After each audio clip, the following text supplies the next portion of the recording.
Bonjour les amis, avec vous le légionnaire. Toujours le même légionnaire et toujours pour la même histoire.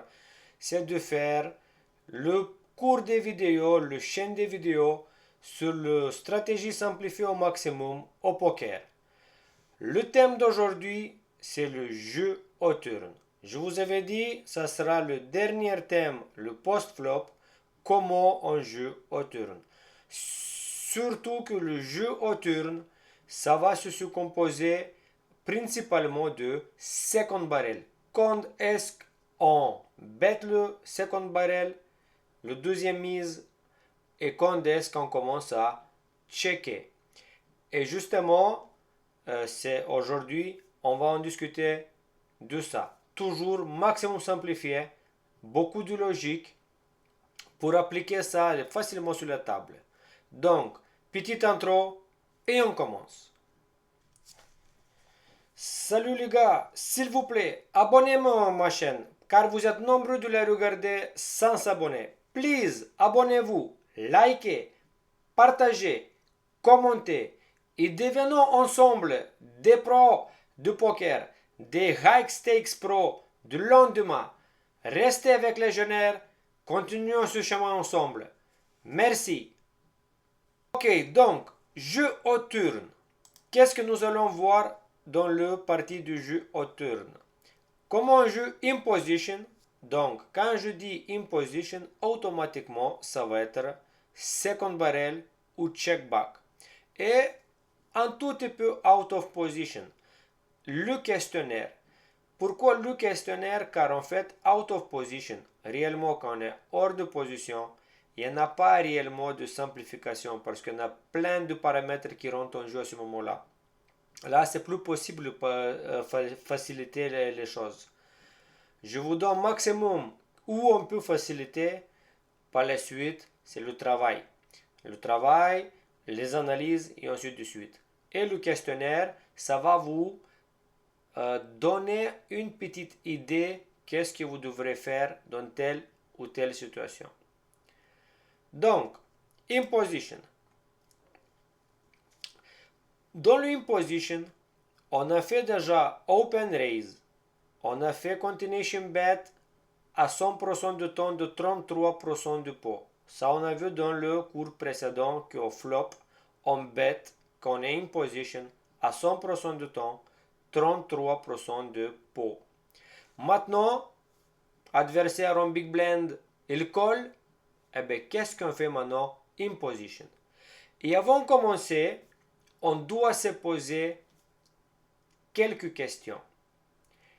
Et ces questions, en fait pas quelques, c'est une seule principale question. Cette question, qu'est-ce que je veux avec ma main? Qu'est-ce que je veux avec elle? Il y en a 4 réponses. Ok? Il y a 4 réponses. Pas beaucoup. Première réponse, ça peut être je veux valoriser ma main car j'ai un super main et je veux la valoriser au maximum. Simple. Qu'est-ce qu'on va faire automatiquement quand je veux valoriser quelque chose? Ben, automatiquement, je vais better. Donc, je vais miser. Deuxième réponse qu'il peut y avoir, je veux faire folder mon adversaire. Je veux qu'il se couche. Donc, je vais faire bluff. Mais attention, quand je veux me faire folder mon adversaire, il faut rester toujours réaliste. Quand je dis ok, je veux faire bluff avec ma main, je n'ai rien. Au flop, il y en a, je ne sais pas, au turn déjà, il y en a couleur fermée, il y en a suite fermée. Je dis ok, je vais faire folder son couleur. Vous savez très bien que la plupart du temps, ce n'est pas possible de faire folder un adversaire sans couleur à lui. Donc, qu'est-ce que je veux? Je veux bluffer, peut-être. Souvent le cas, quand on veut bluffer, souvent le cas, on vise la deuxième paire, troisième paire qu'il fold, parce que moi je n'ai rien, je veux qu'il fold deuxième ou troisième paire. Top paire, c'est dans certains cas, ils vont folder, dans certains cas, non. Mais donc, justement, dans le bluff, il faut être réaliste, quoi. On n'invente pas le bluff juste parce que je bête et l'adversaire va tout folder. Non, c'est faux. Vous avez vu dans un film, mais pas dans le vrai jeu, quoi. Donc, je répète, bluff, souvent le cas, on vise la deuxième, la seconde paire de board, le troisième paire de board, de temps en temps les faibles top paires, mais souvent le cas, on vise la seconde paire. Donc si je dis, je n'ai rien, et avec ma mise, je suis capable de faire folder la deuxième paire de board, ok, là on envoie, ok, on bluffe. Sinon, c'est non. Troisième réponse possible, c'est le showdown pas cher. Qu'est-ce que c'est le showdown pas cher? Ça veut dire l'abattage pas cher. Qu'est-ce que c'est le showdown pas cher? Ben, c'est quand j'ai une main potentiellement gagnante et elle est trop bien pour convertir en bluff, mais elle n'est pas assez forte pour tirer le value. Qu'est-ce que c'est souvent le cas? Ben, c'est souvent le cas, c'est les seconde paire, troisième paire, faible top paire. Tout ça, c'est des bons mains, mais avec lesquels j'ai pas beaucoup de petites value à tirer. Mais voilà. Et quatrième chose, quatrième réponse, je veux protection de ma main. Ça veut dire que peut-être j'ai le même showdown pas cher, peut-être j'ai le même carte comme showdown pas cher. Par contre, le board est tellement humide et que c'est possible par la suite que les cartes elles vont venir, on va dire souvent le cas c'est le board assez bas et que par la suite il va venir des cartes hautes comme Dame, Roi, Valet, As et plein d'autres. Et nous on dit putain, ça va être compliqué au revers, je ne vais pas savoir où je suis, donc je préfère bet maintenant, comme ça j'évite de donner les cartes gratuites et je protège un tout petit peu ma main. Donc, quatre réponses. Souvent le cas, ça sera 3, ça va jouer les 3 réponses, première, deuxième et troisième, et le quatrième, ça va sortir un tout petit peu de l'eau de tout ça. Donc, première réponse, value, je veux valoriser au maximum ma main. Deuxième, je veux bluffer, mais il faut rester réaliste. Et troisième, souvent le cas, ça sera showdown pas cher.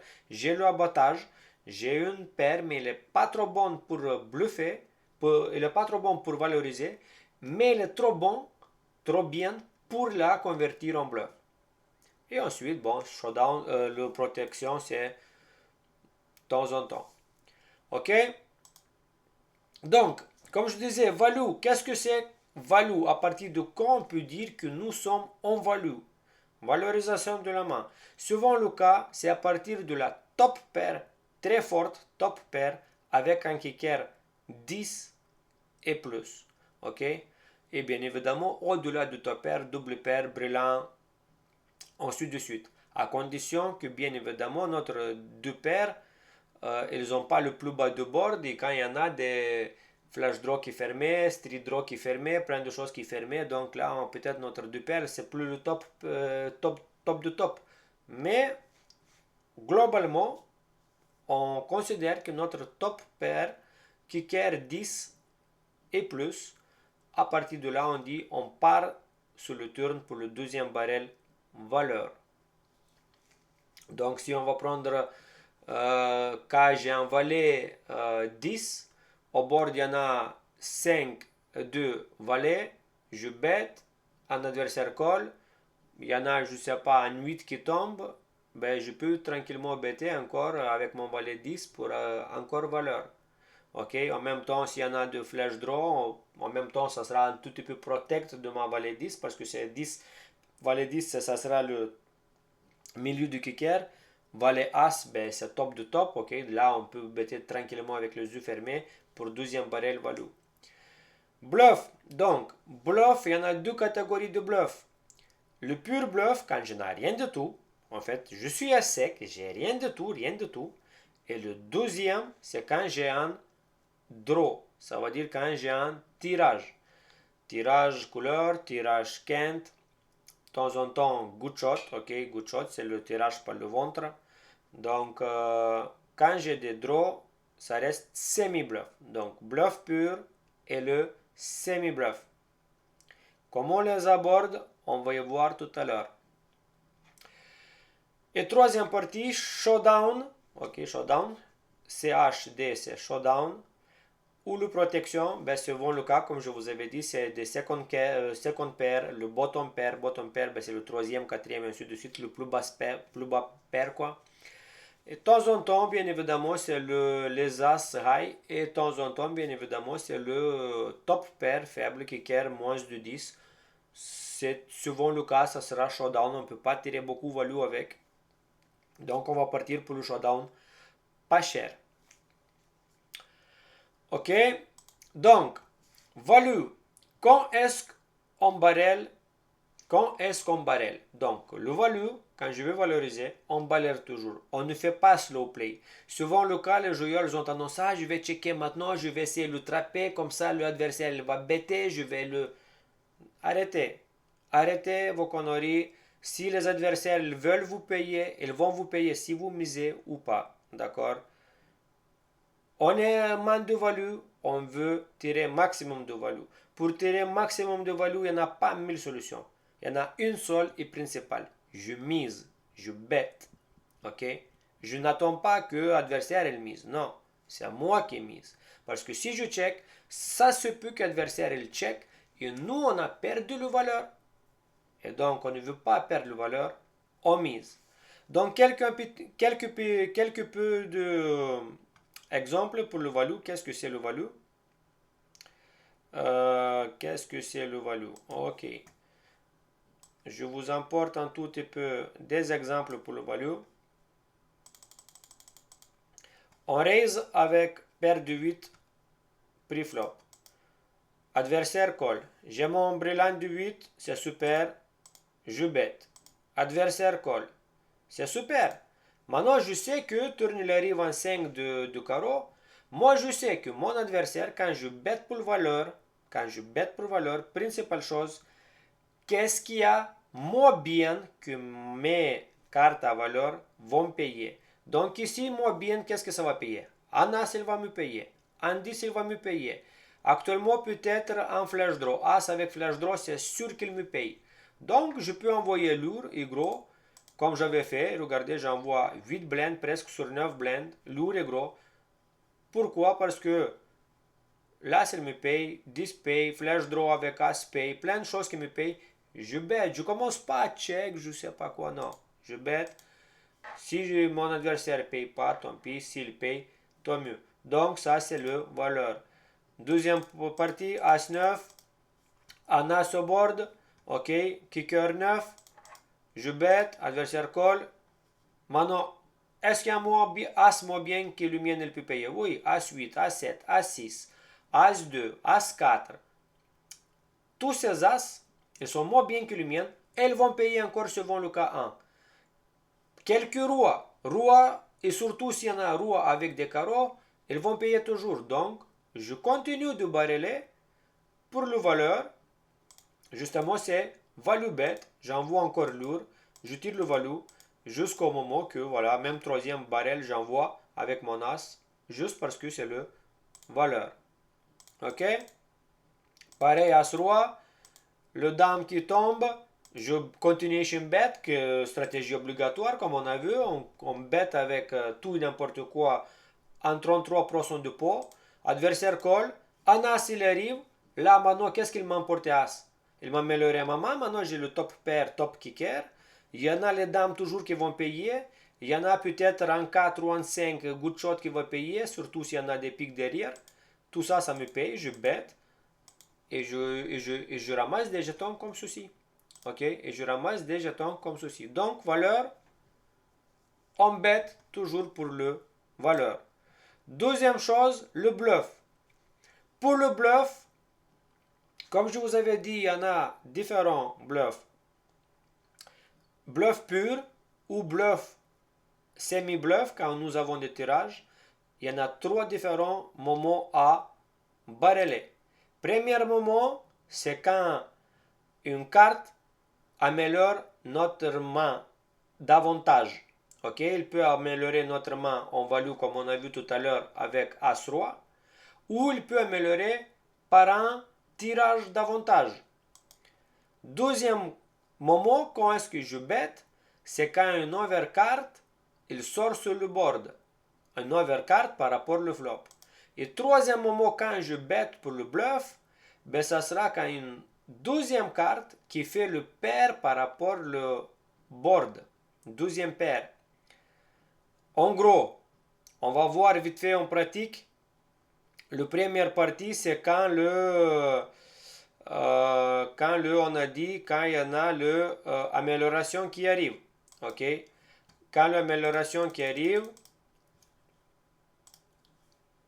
donc, je vous apporte amélioration qui arrive. Nous avons A6 pre-flop. On raise.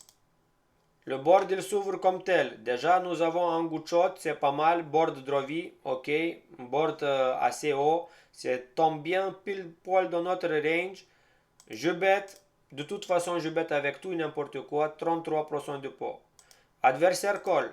Et boum, une dame il arrive. Le dame, c'est pas bon pour nous. Mais en fait, qu'est-ce qu'il a fait? Il nous a apporté un flash draw supplémentaire. Ça veut dire nous apporter une équité supplémentaire. Et quand une carte il apporte une équité supplémentaire, c'est pas toujours le cas. C'est pas toujours, attention, c'est pas toujours le cas. Mais si vous allez employer déjà cette stratégie-là, même si à chaque fois, de temps en temps, vous allez vous louper et complètement louper. Mais en majorité du temps, vous allez être pas trop mal pour le second barrel. Vous allez vous s'en sortir pas trop mal. Ça sera pas toujours parfait. Je répète encore une fois, de temps en temps vous allez faire des grosses conneries, mais majoritairement du cas, vous allez être bien pour le second barrel. Et donc, amélioration de notre équité, support en carte qui me ramène flash draw en plus, je continue du barrel. Ok, boum, je bête, le gars call, river, qu'est-ce qu'il m'emporte? Ben, il me remporte maximum qu'est-ce que je puis y espérer. Je bête encore, il colle, et là on gagne un gros coup, ok? Justement parce que une carte, il m'améliore ma main. Deuxièmement, c'est exactement la même chose. Je bête avec 8-6, ça colle. Je n'ai que dalle, ok? J'envoie un petit continuation bet, comme ça se doit pour la stratégie simplifiée. Le gars colle. En 7, il arrive. Qu'est-ce qu'il m'emporte? Ben, il m'emporte un straight draw. Il m'emporte un, comme on dit en français, le tirage suite. Ok? Tirage suite. Amélioration. Donc, qu'est-ce que je fais? Boum, j'envoie tout de suite. J'envoie deuxième barrel. Ok? Vous allez envoyer deuxième barrel et ça se passe. Troisième situation, pareil. Roi 10, j'ai rien. Boum, 10 il arrive. Là, il m'emporte top pair. Je continue. Mais en règle générale, quand on parle d'amélioration, ben, ça sera pour le street draw, pour le tirage suite ou tirage couleur. Quand vous améliorez, vous continuez le barrel. Ok, ça c'est pour l'amélioration. Deuxième chose, qu'est-ce que je veux dire? Deuxième partie, quand un overcard arrive sur le board par rapport au flop. Donc, overcard il arrive par rapport au board. C'est cette situation-là. Ok. Je open avec mon 18 off-suite. Comme on a vu déjà dans le range de dealer, ok, les ranges de boutons, 18, il y en a pour ouvrir. Donc, on open 2-2. Comme je vous avais tout montré dans la stratégie maximum simplifié, adversaire call. Je n'ai rien, complètement rien. Mais qu'est-ce que je fais? J'envoie toujours le 33% de pot. Comme des stratégies simplifiées me demandent. L'adversaire call. À ce moment-là, au turn, il arrive une overcard. Overcard, on appelle scared card. On peut l'appeler en anglais scared card. La carte qui fait peur. Et sur cette carte-là, qu'est-ce que je fais? Ben, j'envoie le gros barrel. Ok, gros barrel. Pourquoi? Imaginez, vous êtes maintenant ici avec un 5. Simple 5.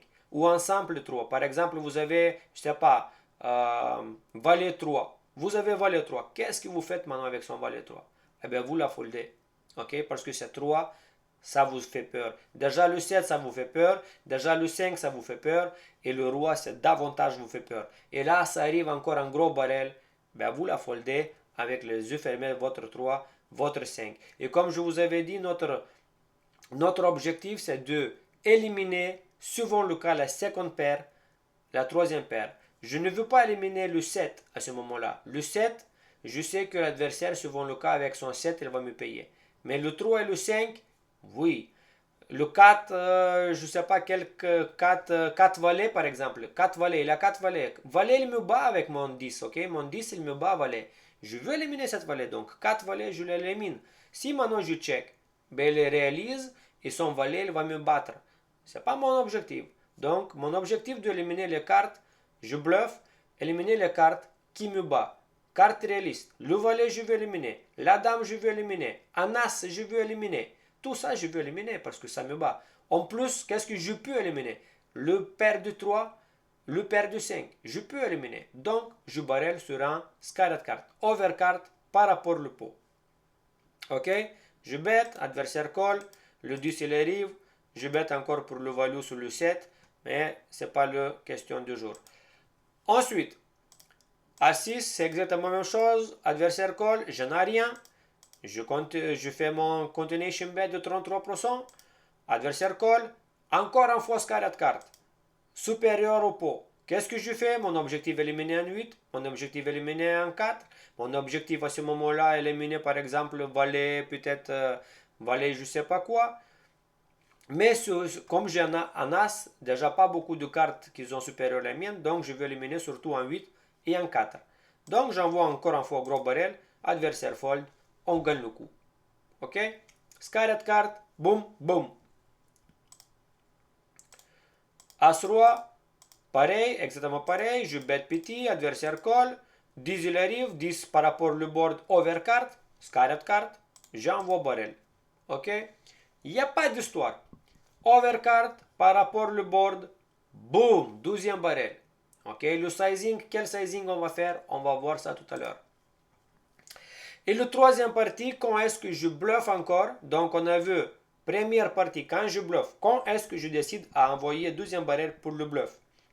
Mais la première partie, quand une main nous améliore, quand on a équité supplémentaire, on envoie 12e barrel quand on a une scarred card sur le board, et aussi on envoie barrel un tout petit peu plus rarement, mais quand ça se fait 12e paire, ça devient, c'est pas le over pair, mais le 12e paire par rapport au 12e paire. Donc, je sais, c'est difficile de me comprendre c'est quoi 12e paire par rapport au 12e paire, mais je vais vous montrer ça dans les médias. Donc, 12e paire pour le 12e paire. En gros, c'est ça. Je raise avec mon As-9. Ok. Adversaire call. Il y en a roi 4, 2. Je bête. Adversaire call. Eh bien, le 12e paire, ça va dire qu'une carte supérieure à 12e paire sur le flop déjà. Également, on continue à mettre. Pourquoi? Ben, parce que justement, ça reste notre objectif principal, éliminer le 12e, troisième paire. La 12e paire, c'était le 4. La 12e paire, c'était le 2. Le troisième paire, c'était le 2.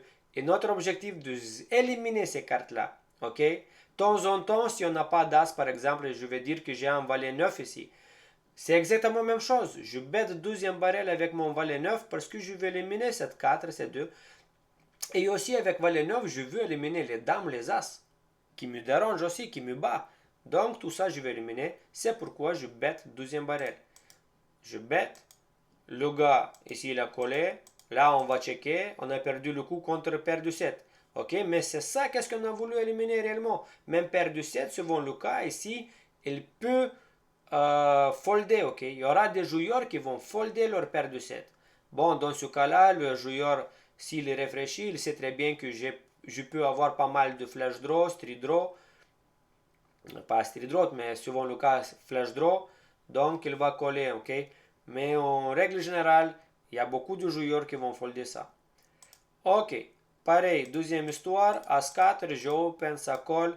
Le roi, c'est déjà pas mal. Je bête, adversaire colle. Dame, il arrive, super. Pourquoi? Parce qu'il est supérieur à 9. Imaginez maintenant, vous êtes avec un 3 ou avec un 9. Quand je vais mettre gros, avec le 9, ça devient chaud. Hein? Vous dites, putain, il pouvait avoir un roi. Il continue sur ce roi-là encore une fois. Il peut avoir toujours le roi. Et là, maintenant, il peut avoir aussi la dame. Ça devient chaud. Donc, j'envoie deuxième gros barrel. adversaire fold. Qu'est-ce qu'il a foldé? Ben justement, il a foldé ou en 3 ou en 9. Parce qu'il n'y a pas beaucoup de jos avec quoi il pouvait coller autrement. Peut-être il a collé valet 10, on va dire. Ben valet 10, il ne va jamais folder. Là, je peux envoyer même all-in, il va coller all-in et ça ne sera pas un bluff, ça sera... Moi, je me suis pris pour un idiot tout simplement, ça s'appelle t'es un idiot. Pourquoi? Parce que on estime, il ne faut jamais espérer que le gars il va folder je ne sais pas quoi. Il est, voilà, il est nuts, valet 10, il ne va jamais folder. Mais les joueurs, de temps en temps, ils vont faire ça avec je ne sais pas quoi. Oh, je bluffais. Mais tu as bluffé quoi? Vous voyez ce que je veux dire?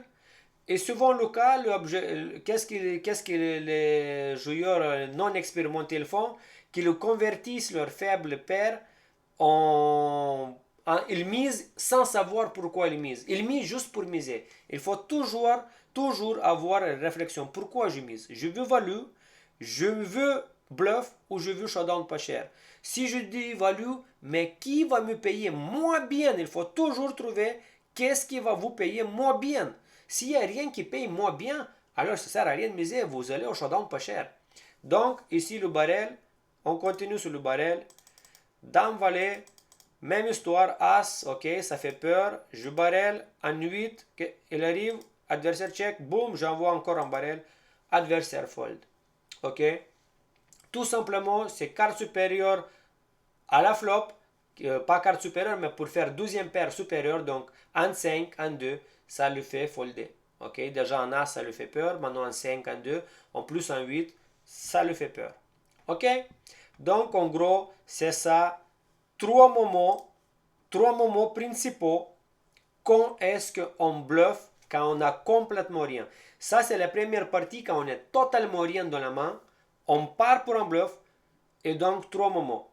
Amélioration de notre équité, ça veut dire un open-ender qui s'ouvre, un flash draw qui s'ouvre, ou un scarred card qui s'ouvre, carte supérieure par rapport tout, ou carte supérieure par rapport au deuxième paire de flop.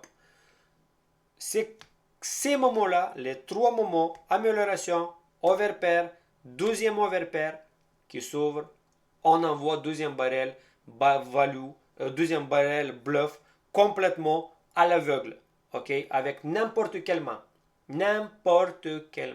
C'est trois moments uniquement à quels on peut barreler. Et ça reste toujours continuité de notre cours précédent, stratégie maximum simplifiée, quand nous sommes en heads up spot. Si nous sommes plusieurs dans le coup, il faut oublier tout ça. Ok? Donc, et qu'est-ce qu'on fait avec notre draw alors? Ça veut dire quoi? Qu'est-ce que je fais avec mon draw? Ben, ça veut dire que quand j'étais au flop avec mon draw, ben, tout simplement, qu'est-ce que je vais faire? Avec le flash draw, je vais continuer à bêter. Pourquoi le flash draw, je vais continuer à bêter? Tout simplement, car le flash draw, il a 9 out à m'améliorer. Ok? 9 out, ça veut dire qu'il y en a une carte supplémentaire qui peut m'améliorer. Tandis qu'avec straight draw, je vais checker. Pourquoi straight draw est souvent le cas, je vais checker? Ben parce que straight draw, il a 8 cartes améliorées. Ok? Ça veut dire qu'il est 4% de moins par rapport à mon flash draw. Ces petits pourcentages, c'est pas grand chose, mais en même temps, il ne faut pas toujours barreler comme des foufous. Donc, il faut équilibrer. Le straight draw, je check. Le flash draw, je bête. Même pour être dans le top de top, le flash draw, celle du milieu, on le check aussi. Le flash draw très fort, on le bête. Et le flash draw tout bas, on le bête aussi. Pourquoi? Parce que quand j'ai check raise, c'est facile à folder le bas. J'ai checké celle du milieu et j'ai facile check call avec celle de le best of the best de draw. Ok? Donc, si vous voulez. Maintenant, pour simplifier, flash draw mise, straight draw, tirage Kent, en français, tirage Kent, straight draw, on les colle. Straight draw, on appelle encore open-ended straight draw, d'accord? Donc, bon, on bête. Et le good shot, bien évidemment, toujours on les mise. Pourquoi? Parce que tout simplement, c'est très facile à le folder si je reçois un check raise. Je n'ai rien, j'ai un good shot, je bête encore une carte de plus. Ok? Donc, quelques exemples. Je vais vous montrer quelques exemples. Donc, qu'est-ce que nous avons dans les exemples? Ok. Ok, donc, exemple très simple. Exemple très simple, j'ai volé 7-6, ok. Je bête. Le flash draw il arrive, j'ai mon flash draw, je continue sur une bête. Le king il arrive, c'est pas grave. Avec mon flash draw, j'envoie encore un barrel, adversaire fold, je prends le coup. À savoir que si vous avez flash draw ou straight draw et le exemple de tout à l'heure, scattered card qui arrive, overcard, par exemple ici il y avait roi, il arrive en as, c'est encore mieux pour vous de bêter. Ok, à ce moment-là, vous pouvez encore bêter parce que là, vous avez scattered card qui joue, ça veut dire accumulation de fold d'équité par le scattered card. En plus, vous avez équité de votre main améliorée. Donc, c'est encore plus avantageux à encore envoyer le barrel. Ok, deuxième cas, donc le king jack, je bête. 4 il s'ouvre, ok, c'est pas un scattered card, c'est pas du tout, hein. Là, il fait pas peur cette 4. S'il a un 8, il paye toujours avec son 8. Mais tout simplement, j'ai deux overcards, j'ai mon amélioration, j'ai mon toujours équité de flash draw, ben je le barrel, ok. Il n'y a rien qui s'ouvre, j'envoie encore un, adversaire call avec roi 7, voyez. C'est pas grave. Pourquoi je bête sur le 10? Ben, tout simplement, le 10, c'est le scattered card.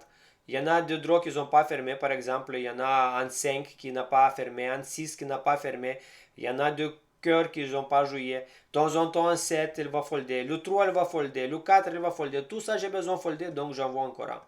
Ok? Bref, mais en tout le cas, c'est le moment quand est-ce qu'on envoie le second barrel. Street draw maintenant. Street draw, ça change. Street draw, il où notre street draw, il où notre street draw, il où notre street draw. Ok. Street draw, j'ai pas cherché beaucoup des exemples, mais je trouvais quelques-uns quand même. Donc street draw, je bête. J'ai un street draw, je bête. Un 8 qui s'ouvre, ça peut être un peu carré de carte, mais pas dans ce cas-là, ok? Parce que là, il ferme pas mal de choses, ok? Le 8, 6 et 9, c'est trop approché. Donc, ça fait pas peur du tout, adversaire. C'est au contrepartie, ça les améliore. Donc, à ce moment-là, c'est deux fois plus, il faut checker, ok? Là, on n'a plus rien du tout et fold facile, c'est tout. Ok, deuxième exemple, valet 4, j'ai open-ended, je bête, 10 il arrive, là, en contrepartie, 10 il arrive, ça fait peur à 3, ça fait peur à 5, je peux envoyer, mais je checkais quand même avec mon open-ended, et là, je vais miser sur le roi, ok. Tandis que, je pense, lundi, c'était un bon bet ici quand même, hein. C'était très très bien avec cet open-ended, 10 nous améliore, ça fait peur pour l'adversaire, ok, on barrel. Ok? Et les good shots, ben comme je disais, les good shots, et les good shots, ça bête toujours. Ok, le good shot, ça bête toujours. J'ai un good shot. J'ai pas trouvé beaucoup de good shots chez moi quand j'ai joué, ok? Je bête, ok?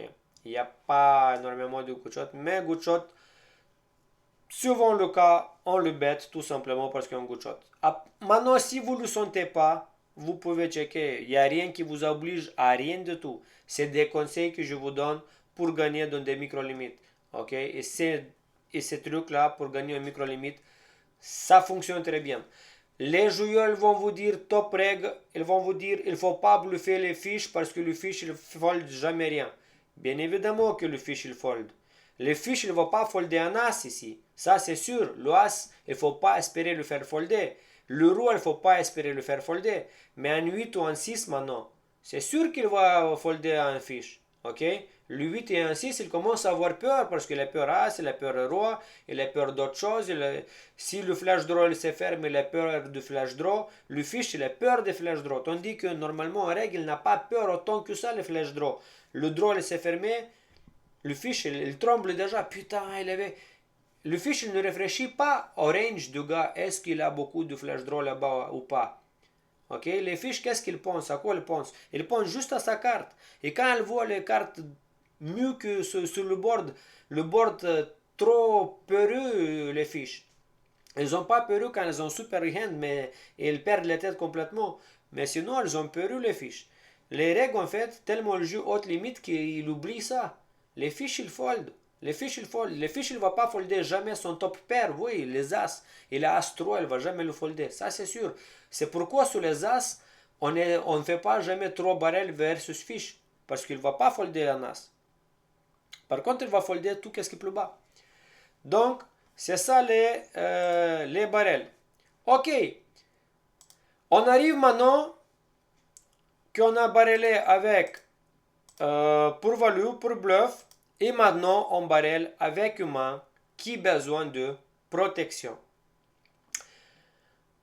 Ces cas-là, réellement, si vous ne savez pas quand est-ce qu'il faut les employer, vous pouvez les checker.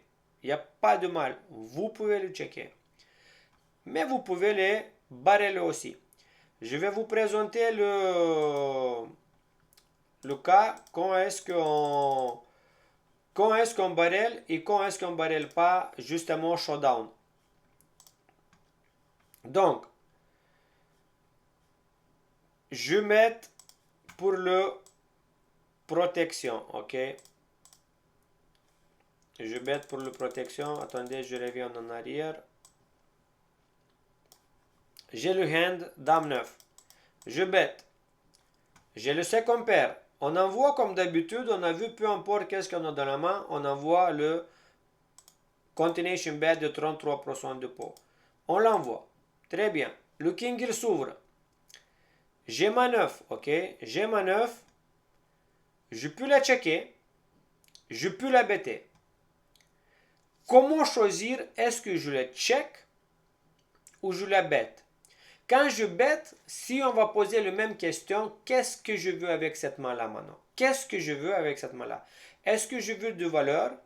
Est-ce que je veux la convertir en bluff?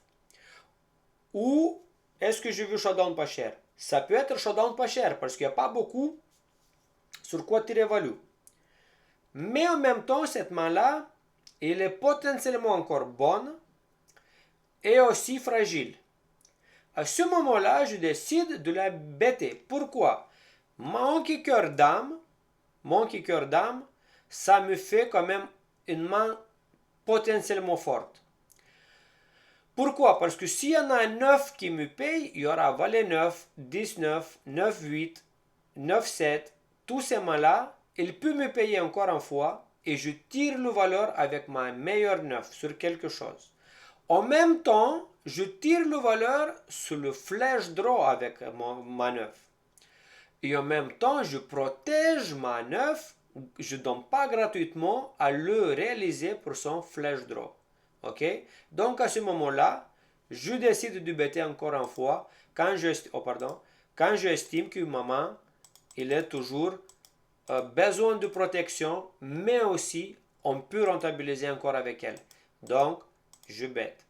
Ok? De temps en temps, on gagne coup. De temps en temps, on va prendre encore un tout petit peu value. De temps en temps, adversaire, on va perdre avec la main. Mais sachez-le que si vous checkez l'adversaire, il bête très gros au river, ça sera difficile. Maintenant, c'est vous qui choisissez votre size. C'est vous qui vous allez dire, ok, combien je mise maintenant, et ensuite vous avez possibilité check, check, river. Et c'est tout. Donc, vous allez arriver à river, vous allez voir showdown, vous allez le voir parce que c'est vous, vous êtes maître du jeu. Et là, vous bêtez un tout petit peu. Ok? Prochainement, dame 10, j'ai un 10, adversaire check, je bête. Le 5 s'améliore en rien, mais ma 10, elle est fragile ma 10. Et en même temps, c'est bonne. Donc, encore une fois, le même exemple, je tire sur le value sur le 10, ok?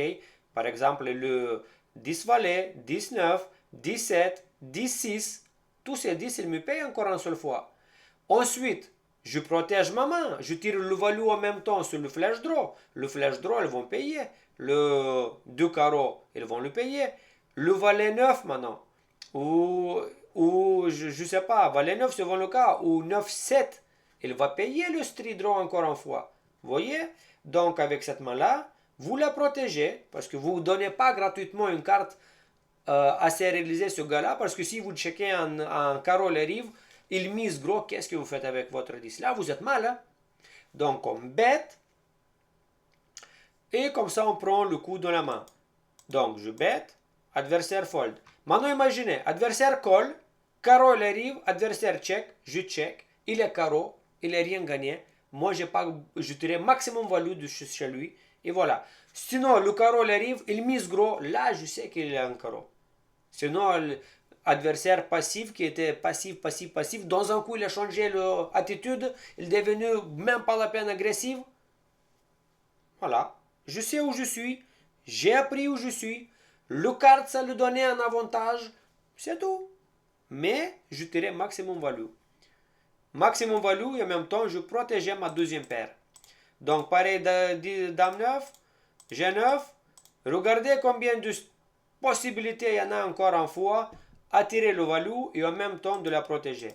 Donc je bête, adversaire call, exactement l'exemple que je vous disais, si il arrive du pic, là maintenant imaginez adversaire, il mise gros, qu'est-ce qu'on fait avec notre 9? On est perdu totalement. Là il check, je check, il a un roi, très bien, c'est pas grave, mais même chose, il allait payer le pic, même chose, il allait payer le 9 moins bien, même chose, il allait payer de temps en temps le 7, il allait payer par exemple le valet 8, 8-10, oui il fait son straight, tout ça, je sais pas quoi, mais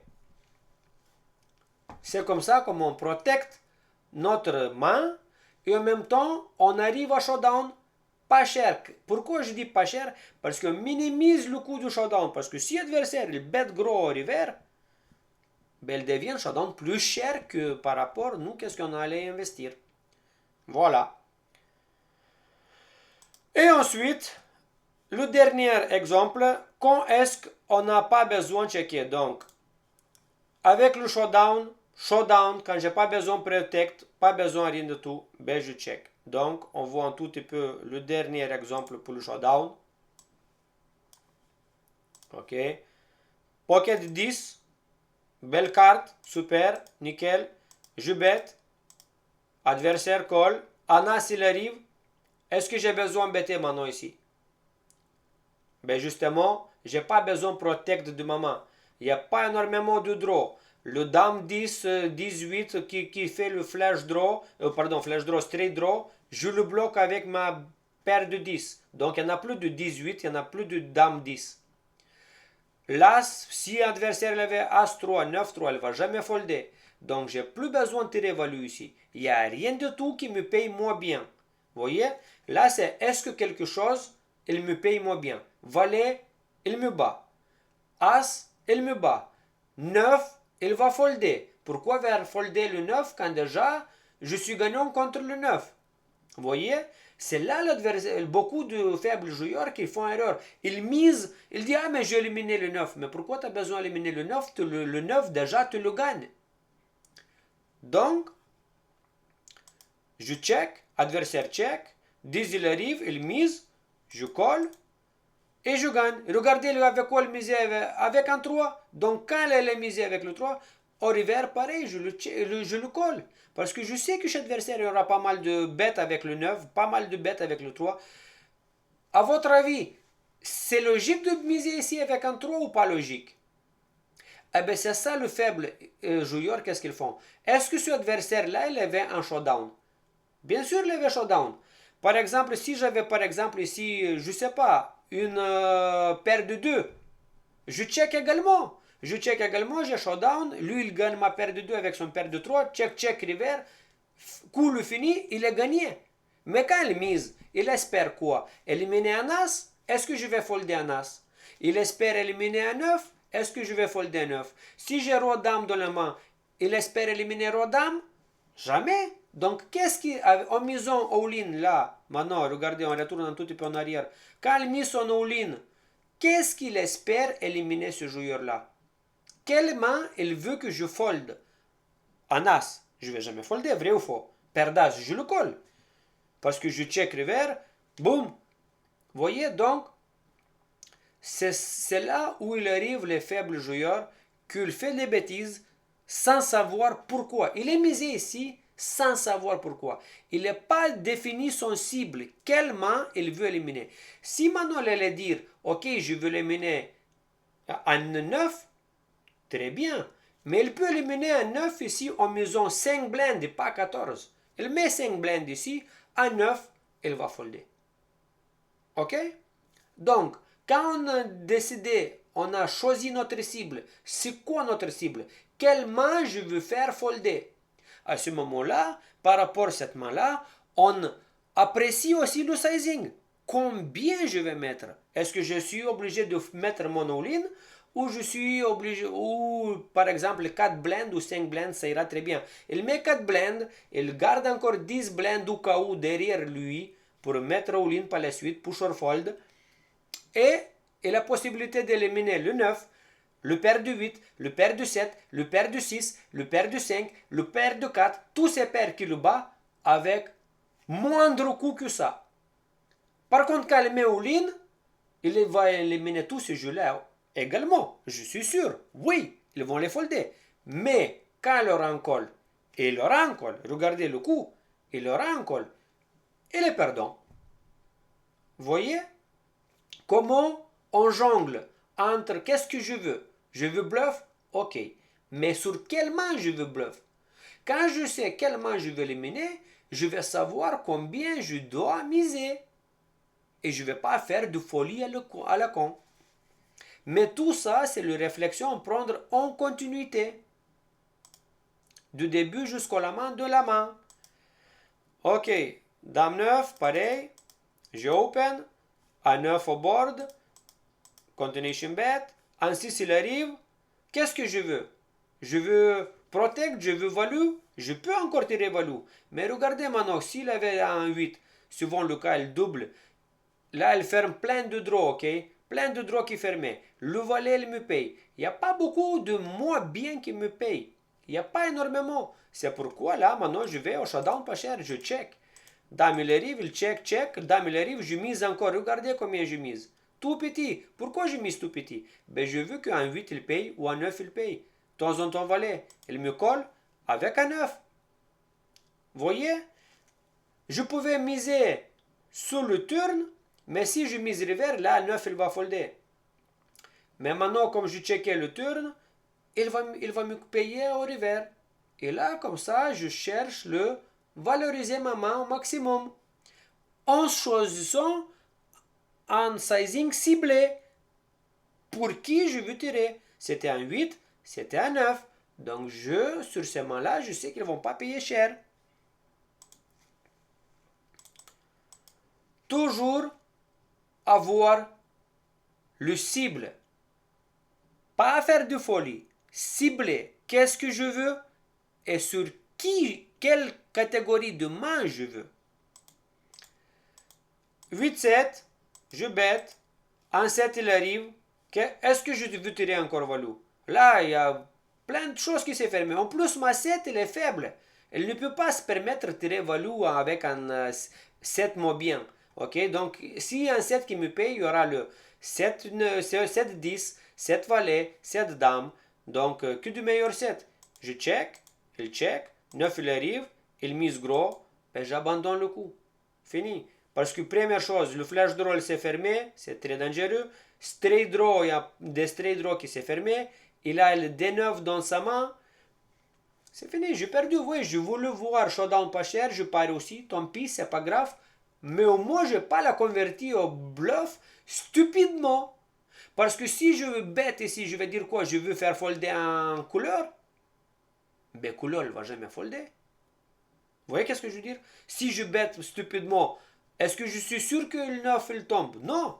Par contre, qu'est-ce qu'il va faire folder? 5, 3. Oui, ça, il va faire folder. Mais 5 et 3, je le gagne déjà avec ma 7. Pourquoi miser?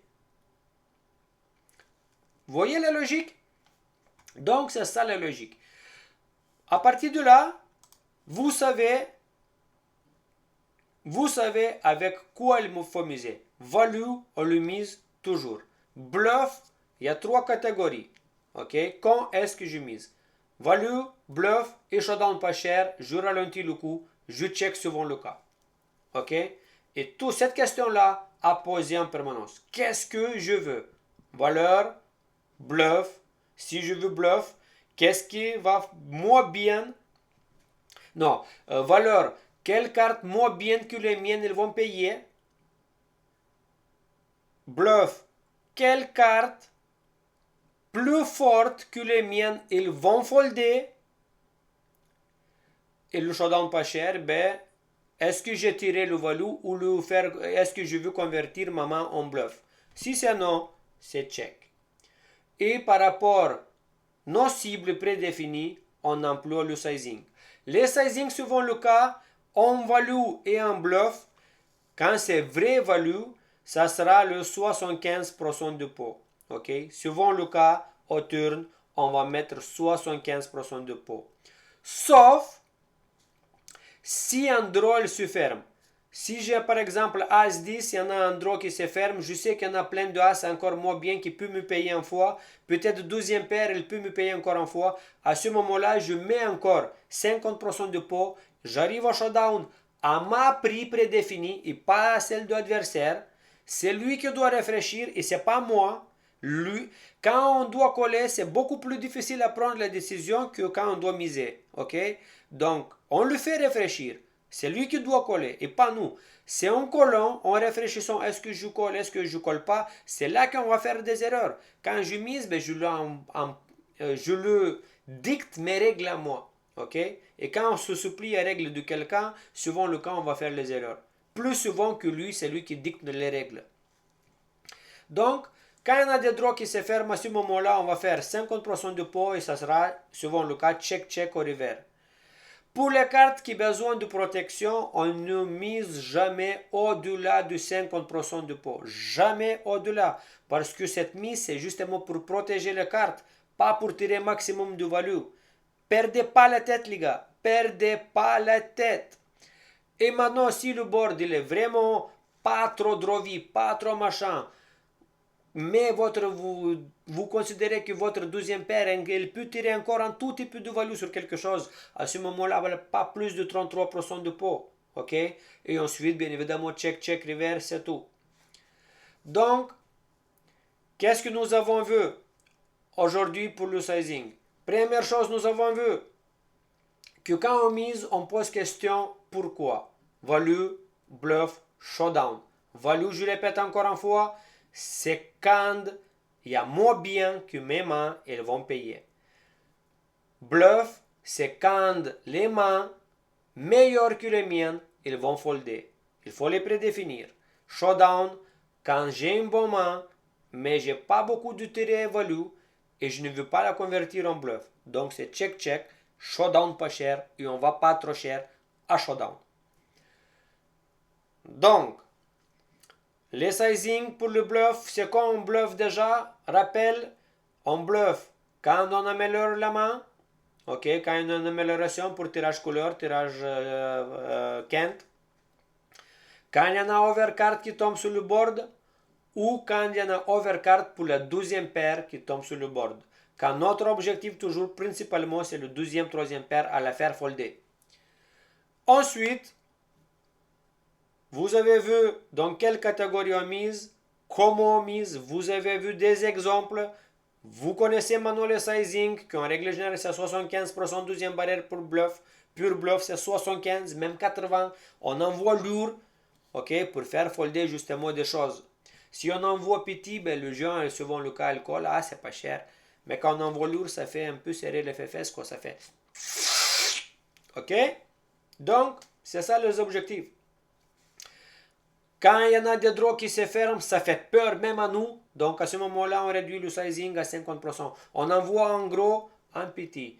Ou en petit, en gros. Et ainsi de suite. Ça ferme quelque chose, ça devient dangereux même pour notre gueule, mais on veut minimiser les coûts. Donc on diminue et on check reverse. C'est tout.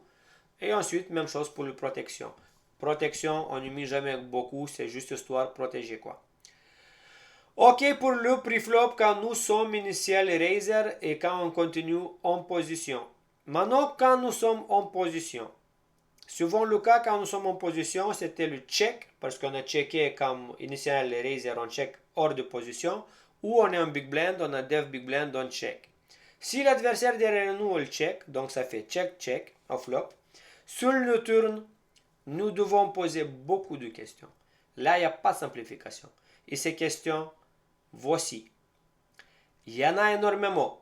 Ok, il y a beaucoup de questions. Donc, première question posée, quel est le range de notre adversaire? Il faut imaginer avec quoi il joue. Par rapport à son stack, combien il a de jetons, par rapport à sa position où il se situe, et si nous avons des statistiques, parce qu'on a Hold'em Manager, sinon Poker Tracker, sinon Hint Note comme moi, on regarde ces statistiques. Ensuite, où nous sommes, où maman, exact maman, où elle est contre son range à lui. S'il est bien, s'il n'est pas bien, et ainsi de suite. Je vais vous dire tout de suite, le barré, bas de carte, bas de diapason sur le board, par exemple, moins de hauteur du 8, souvent le cas, c'est pour le big blind. Donc, vous êtes mieux que celle du initial raiser. Ou sur le board haut, c'est souvent le cas, le board pour initial raiser. Donc, où nous sommes, et voilà. Que voulons-nous obtenir avec cette main-là? Encore une fois, valeur maximale, finir à moindre coût, showdown pas cher, faire coucher avec une meilleure main que la nôtre, notre adversaire, bluff. Ou on peut faire encore récupérer de l'argent mort, ça veut dire que check, check, il y en a d'argent mort, on pense qu'il n'est pas grand chose, donc je convertis en bluff tout simplement, donc on récupère de l'argent mort. Quelle est la texture du board? Draw, pas draw, et ainsi de suite. Y a-t-il beaucoup de action killer possibles dans le ou les prochains rues? Imaginons que maintenant j'ai le 50 paires et je sais que mais cette 50 paires elle est assez faible, c'est dans le bas du range, dans le bas du tableau, on va dire sur le board de 3, 5 et 8, j'ai un paire de 5. Je sais qu'il y en a plein de cartes qui vont être peur pour moi, scarred cartes. Et par exemple, Action Killer, je sais que s'il y en a draw qui se ferme, j'en ai un tirage draw. Si je ne bête pas maintenant, l'adversaire, s'il y a encore une carte qui vient, il aura peur. Donc ça, on appelle Action Killer. Selon ça, je décide miser maintenant. S'il y a beaucoup de Action Killer, je dois miser maintenant. S'il n'y a pas beaucoup de Action Killer ou scarred carte qui peut venir, je peux checker. En fait, c'est ça. Est-ce qu'il y a beaucoup de Action Killer possibles dans les rues ou les prochaines rues à venir? Sur le board, avec quoi peut-il faire ceci ou cela? Si on voit le flash draw, plein de draws sur le board, il check.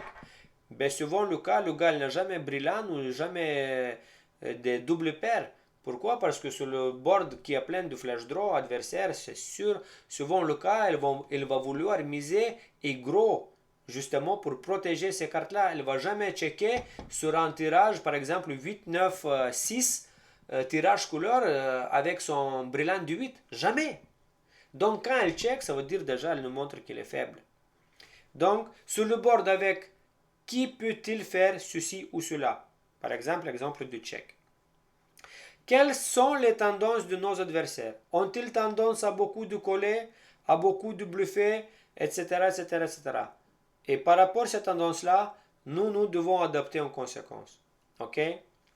Que se passe-t-il si je fais ceci?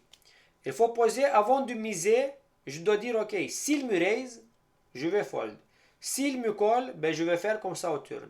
S'il fold, ben voilà, il fold. Ok? On doit dire toujours, s'il fait ça, comment je vais me comporter face à ça? Il faut prévoir ce coup-là. Ok? On ne mise pas avec le même, prévoir le coup. Donc, que se passe-t-il si je fais ceci? Que ferons-nous si l'adversaire fait ça? Ou si telle ou telle carte, il tombe sur le prochain rue? À prévoir. Et ensuite, qu'est-ce que mon adversaire est le plus susceptible à faire? Si je fais quelque chose, à quoi je dois m'attendre? Suivant le cas, qu'est-ce qu'il va faire? Il va miser ou il ne va pas miser? À votre avis? Et tout ça, on prévoit. Et selon ça, on prend la décision. Et ensuite, en dernière chose, comment l'adversaire me voit moi? Mon range, mon image, etc., etc., etc. Ok, mais dans le micro-limite, le dixième question, on peut l'oublier. Qu'est-ce qu'il voit l'adversaire? Parce que l'adversaire, il voit que ces cartes-là et rien de plus. Ok, donc, mais tout le reste, le premier 10 points, 11e Serab, pour l'instant pour vous, tous ces 10 points, on doit les y voir et réfléchir. Donc, c'est fini pour notre dernière partie, pardon. Et donc, ces questions-là, en règle générale, on doit les penser en permanence. Ok? En permanence. Donc, messieurs et dames, ceux qui me suivent, je vous remercie pour avoir que vous me suivez. Je vous remercie pour tout. Je vous demande de s'abonner à ma chaîne, la liker, commenter et faites le long route de futurs joueurs poker de professionnels avec moi. Avec moi, les règles sont simples, stratégies sont simples, explications simples. Et ensemble, on va arriver à high stakes un jour. Tchuss, bisous et good luck sur les tables. Avec vous, légionnaire.